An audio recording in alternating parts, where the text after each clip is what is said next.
अंगावर गांध्या उठतात. एखादी गांधील माशी चावल्यानंतर कसा एखादा चकंदळा उठतो ना, तसं चकंदळे मानेभोवती, पोटावर, गालावर, पाठीवर किंवा हातापायांवर उठतात.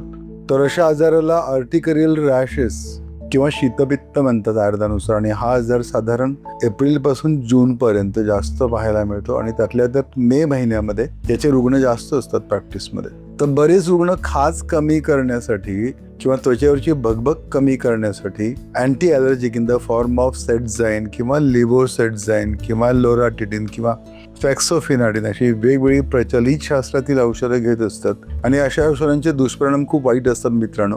तर त्या दुष्परिणामांविषयी आपण पुढील एखाद्या भागात बोलू.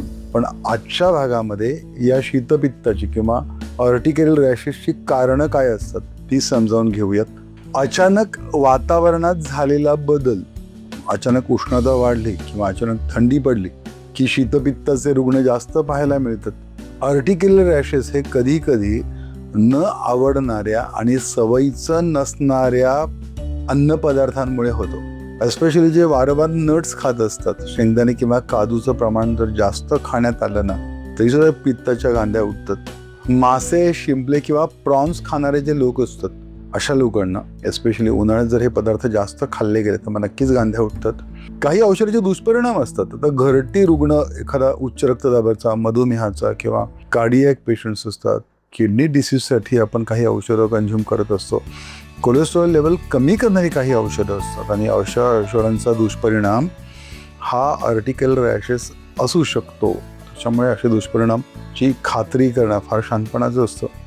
मे महिन्यामध्ये उष्णता वाढते आणि उष्णता वाढली की त्वचेचा रक्तपुरवठा वाढतो, परिणामी हिस्टामिन रिलीज होतो आणि हिस्टामिन रिलीज झालं की मग अंगाला खाज सुटते आणि पित्ताच्या गांध्या उठतात.